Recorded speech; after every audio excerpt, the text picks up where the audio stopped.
अस्सलाम वालेकुम, कैसे हैं आप सब। इस चैनल को सब्सक्राइब करें, लाइक करें और शेयर करें। आज हमें लीनियर अलजेब्रा 12 एडिशन की एक्सरसाइज 4.3 का क्वेश्चन 6 करना है। ठीक है, क्वेश्चन 6 भी as it is question 1 to 5 की तरह इसमें भी हमने लीनियर कॉम्बिनेशन फाइंड करना है। उसके लिए जो formula W=K1U + K2V + K3W plus on, ठीक है, उस फॉर्मूले से आपने इसको करना है। इक्वल से पहले आप इसको कर लें और फिर कंपेयर करके वैल्यूज़ निकालें। चलें करते हैं स्टार्ट। ये देखिए, हमने ये क्वेश्चन 6 करना था। ठीक है, इसका ए पार्ट है -9 -7x -15x के, ठीक है। और इधर लिखे in each part, her part में हमने जो से एक्सप्रेस द वेक्टर ऐसा linear combination of P1 P2 और P3। ठीक है, चलें ये कौन सा फॉर्मूला हमने यूज़ किया हुआ है, ये हमने ये वाला फॉर्मूला यूज़ किया है। W=K1U + K2V + K3W।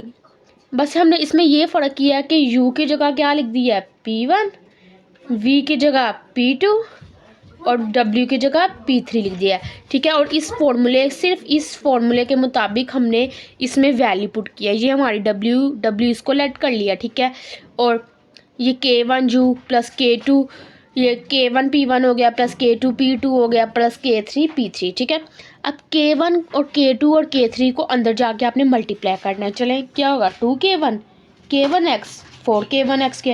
अब K2 को भी अंदर जाके मल्टीप्लाई करने तो क्या होगा K2 - K2x + 3K2x के।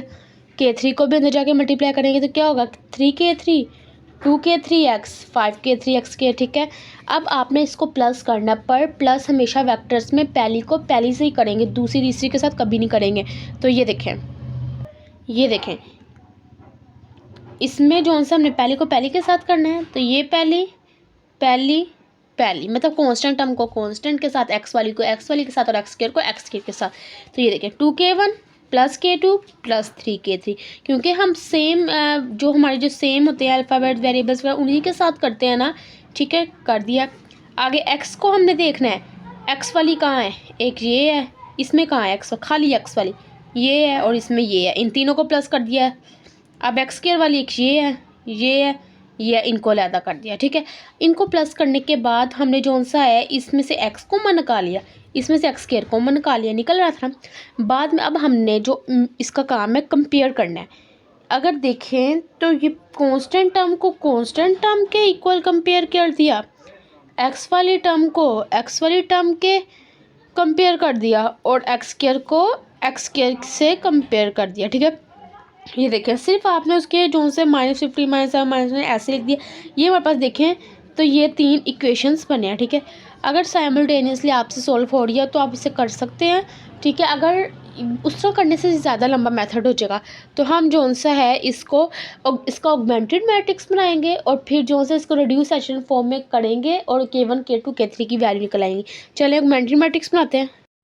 इसके बाद जो सा आपने ऑगमेंटेड मैट्रिक्स बना लिया, फिर आपने इसको जो से रिड्यूस एचेलन फॉर्म जो से उसमें करना है। चले इधर 1 होना चाहिए तो हम 1 करने के लिए R1 - R2 करेंगे, तो 2 - 1 1, फिर 1 + 1 2, 3 - 2 1, -9 + 7 -2। ठीक है, आगे 1 के हमने नीचे 0 बनाने हैं। ठीक है, तो 0 करने के लिए R2 - R1 करेंगे और इधर करने के लिए R3 - 4 R1। देखें 1 - 1 0, 4 - 4 0, ये सारी रो चेंज होगी। आपने ये चीज़ याद रखनी है कि खाली एक वर्ड नहीं चेंज करना, पूरी रो चेंज करनी है। ठीक है, चलिए अब इधर हमने 1 बनाना है तो हम -1/3 से मल्टीप्लाई कर देते हैं। ये देखें कर दिया।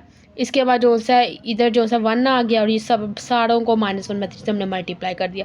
अब 1 के नीचे 0 बनाना है तो R1 - 2 R2 और उसके जो से हमने R3, ये R1 - 2 R2 हमने 1 के ऊपर 0 बनाने के लिए किया है और R3 5 + 5 R2 उसके नीचे। ठीक है, चलें ये देखें नीचे वाली रो भी चेंज होगी, ऊपर वाली भी।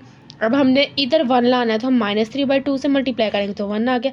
अब हमने 1 के इस साइड पे ऊपर बनाना है। ठीक है, चलें ये देखें हमने इधर ऊपर जो से 0 बनाने के लिए हमने ये ऑपरेशन अप्लाई किया, R1 - 5/3 R3, जिसकी वजह से ऊपर भी 0 बन गया ये। ठीक है, और R2 + 1/3 R3 से इधर भी 0 बन गया और ये भी चेंज हो गया। और इसकी वजह से हमें पता चला कि K1 हमारा -2 के इक्वल है, K2 हमारा 1 के और K3 -2 के, ठीक है।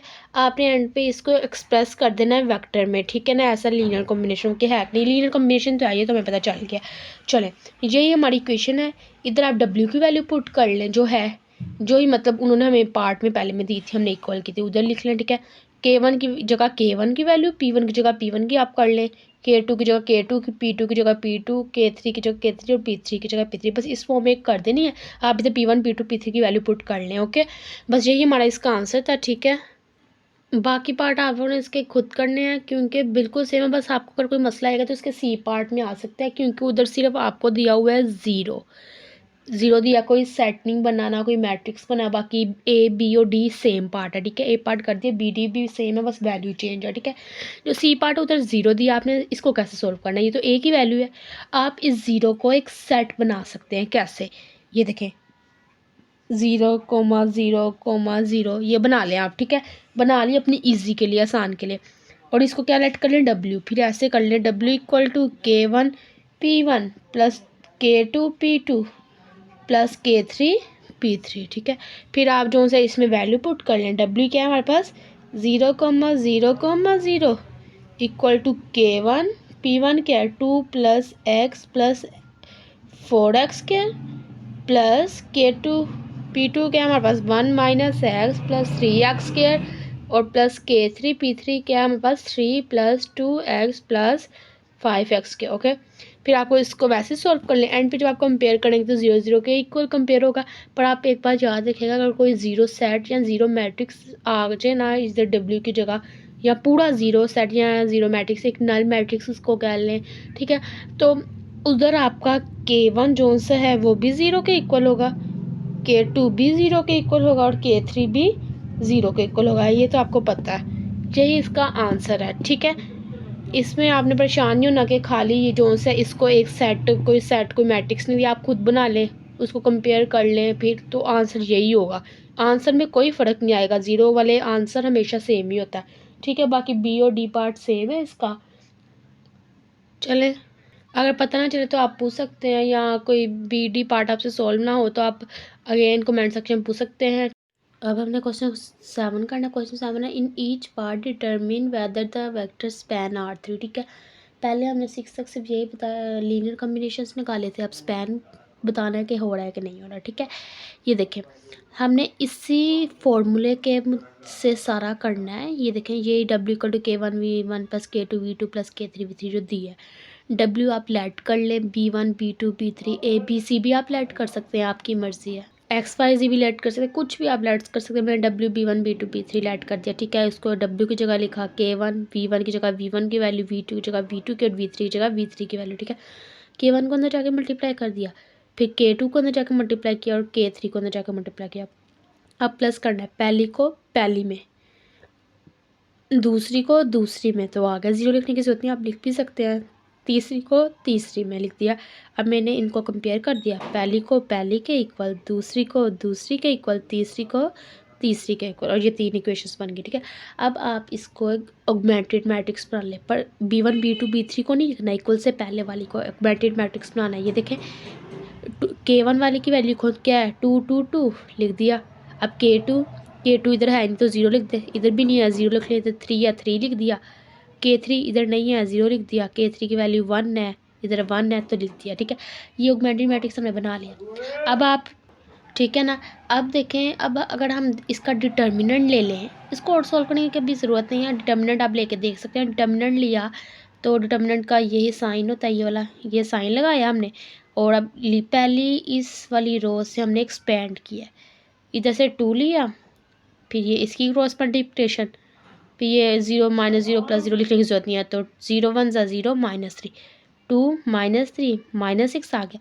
अगर हम देखें तो अगर ज़ीरो के अलावा कोई भी वैल्यू आ जाए ना तो वो स्पैन करेगा, ठीक है। हमारी ये कंडीशन है। और दूसरी कंडीशन ये होती है कि कंसिस्टेंट होना चाहिए, ठीक है। इसमें हमें इस सॉल्व नहीं किया, इसलिए हमें पता नहीं चला कि कंसिस्टेंट नहीं है कि नहीं, लेकिन डिटर्मिनेंट से पता चल गया कि ये हमारा ज़ीरो के इक्वल नहीं है, मतलब कि ये कंसिस्टेंट भी है और स्पैन भी कर रहा है, ठीक है।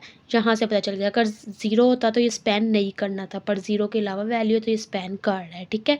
A पार्ट का हमारा ये आंसर है कि स्पैन कर रहा है, और ये कंसिस्टेंट भी है। ओके, चलो अब हम इसके बी पार्ट की तरफ आते हैं। बी पार्ट में वैसे डब्ल्यू हमने ऐड कर लिया, B1 B2 B3 आप कुछ भी ऐड कर सकते हैं। इसी फॉर्मूले के मुताबिक जो लीनियर कॉम्बिनेशन के लिए हमें फॉर्मूला यूज़ किया था उसी फॉर्मूले के मुताबिक हमने वैल्यूज पुट कर दी। फिर हमारे पास ये 3 इक्वेशंस बन गई। ओके, इसको हमने ऑगमेंटेड मैट्रिक्स लिखा इसका, ये देखें हम पर B1 B2 B3 के अलावा लिखा है। अब हमने इसका डिटर्मिनेंट लेना है, डिटर्मिनेंट का साइन लगाया और डिटर्मिनेंट लिया, पहली रो से हमने एक्सपेंड कर दिया। ठीक है, ये देखिए पहली रो से एक्सपेंड कर दिया तो हमारे पास ये 0 आंसर आया है। हमने क्या कहा था कि सिस्टम कंसिस्टेंट तब होगा जब 0 के अलावा कोई वैल्यू आएगी, 0 नहीं आई है। अब ये 0 वैल्यू आई है, इसका क्या मतलब है कि ये स्पैन नहीं कर रहा। आप लिखते हैं कि इट डज़ नॉट स्पैन या इट डू नॉट स्पैन। ठीक है, ये हमारा स्पैन नहीं करा क्योंकि हमारी यही कंडीशन थी कि 0 जोन सा है वह आंसर नहीं आना चाहिए और यही हमारा आंसर है। ओके, समझना है तो आप कमेंट सेक्शन में पूछ सकते हैं।